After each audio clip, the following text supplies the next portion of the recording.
Students, आज हम आपको एक्सप्लेन करेंगे संधि के भेद में दीर्घ स्वर संधि।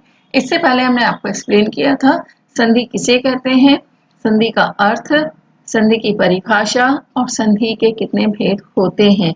तो इसमें हम आपको आज समझा रहे हैं दीर्घ स्वर संधि। तो इसको अकह सवर्णे दीर्घ भी बोला जाता है, लेकिन आपको समझाने के लिए हम इस शब्द का इस्तेमाल कर रहे हैं।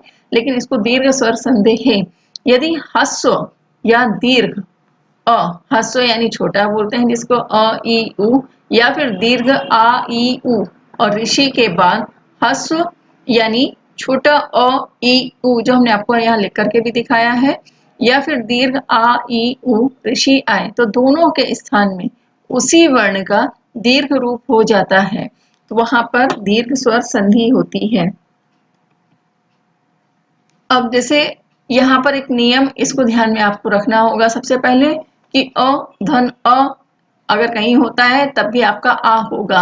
अब यहाँ पर अ धन अ का मतलब होता है जैसे मुर, तो मुर जब हम बोल रहे हैं तो र में अ सुनाई दे रहा है, तो अ और धन अरे ही, तो दोनों में अ आ रहा है।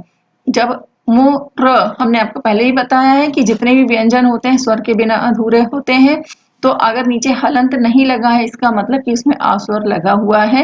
जैसे मुर, र में अ सुनाई दे रहा है और अ है, तो अ धन अरे ही, तो अ और अ मिलकर यहाँ बड़ा आ बनेगा, तो यहाँ मुरारी ही, तो यहाँ पे दीर्घ स्वर संधि होगी।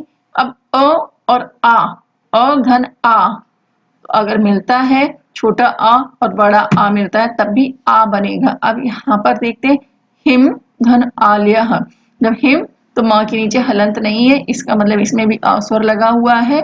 और इसके बाद आल्य, तो हिमालय अ और आ मिलकर आ बनेगा, तो ये भी दीर्घ स्वर संधि होगी। और विसर्ग आपको अलग नहीं करना है स्टूडेंट्स, इस बात का ध्यान रखना है।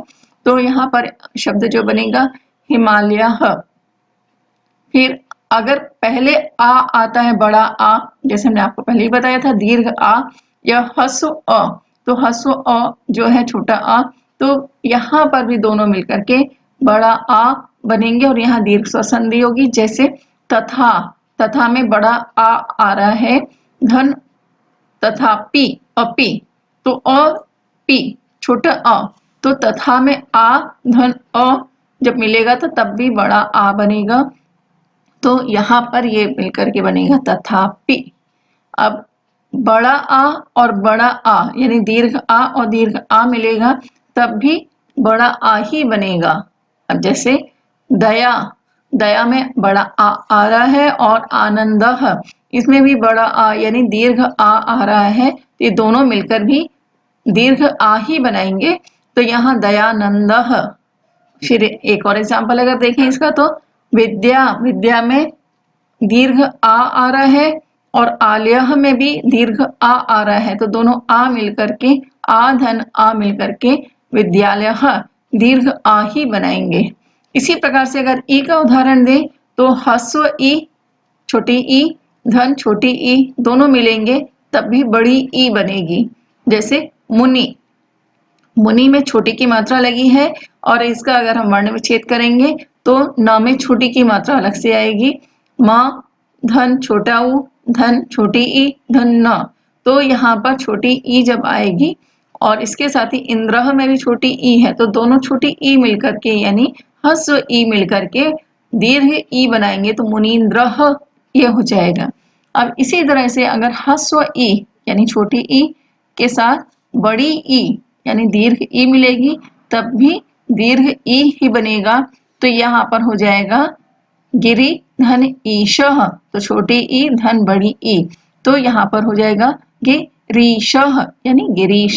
स्टूडेंट्स, इस बात का आपको हमेशा ध्यान रखना है, आपका जो पहला पद है उसमें एकदम शुरुआत का जो आपका वर्ण है और आखिरी का जो वर्ण है उसमें कोई परिवर्तन नहीं होता है। जो भी परिवर्तन होंगे आपके मध्य के जो व्यंजन है सिर्फ यहाँ पर आपके परिवर्तन होंगे, तो इसमें आपको स्वर है या व्यंजन है बस यहाँ पर आपको देखना है।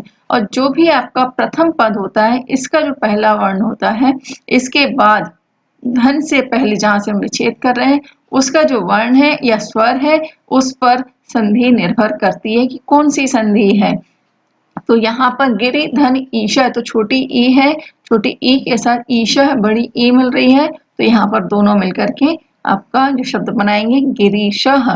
इसी तरह से अगर पहले दीर्घ ई आती है और इसके साथ ह्रस्व ई आती है, तो ये दोनों मिलकर भी दीर्घ ई बनाएंगे।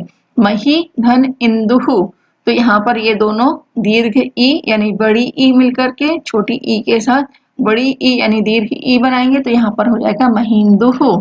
फिर इसी तरह से दीर्घ ई के साथ अगर दीर्घ ई मिलेगी तब भी दीर्घ ई ही बनेगी। जिस तरह से मही धन ईशः, तो मही में भी दीर्घ ई है और ईशः में भी दीर्घ ई है, तो ये दोनों मिलकर बनाएंगे महिषः। अब अ और ई का हमने आपको भी मेल बताया, अब छोटे ऊ के साथ बड़े ऊ का मेल बना करके किस तरह होता है हम आपको एक्सप्लेन करें। तो यहाँ पर ह्रस्व ऊ के साथ ह्रस्व ऊ बनेगा अगर, तो ये दोनों मिलकर के दीर्घ ऊ बनाएंगे, यानी छोटे ऊ के साथ छोटा ऊ मिलेगा तो ये दीर्घ ऊ बनेगा। तो भानु धन उदयः, तो भानु में छोटा ऊ है और उदयः में भी छोटा ऊ है, तो ये दोनों मिलकर के बड़ा ऊ बनाएंगे, तो यहाँ पर ये हो जाएगा भानुदयः, दीर्घ स्वर संधि में ये कहलाएगा।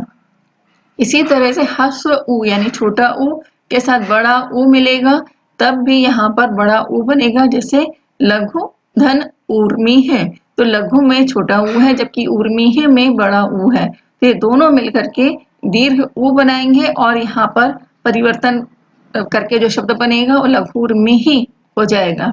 इसी तरह से दीर्घ ऊ के साथ ह्रस्व ऊ यानी बड़ा ऊ के साथ छोटा ऊ बनेगा, तो दोनों मिलकर के बनाएंगे बड़ा ऊ यानी दीर्घ ऊ बनेगा। तो वधु इसमें बड़ा ऊ है, उत्सवः या छोटा ऊ है, तो वधु का बड़ा ऊ और छोटा ऊ मिलकर के यहाँ उत्सव का बनाएंगे वधूत्सवः। स्टूडेंट्स, इसके आगे का आप समझने के लिए हमारे अगले वीडियो पर अवश्य क्लिक करिए।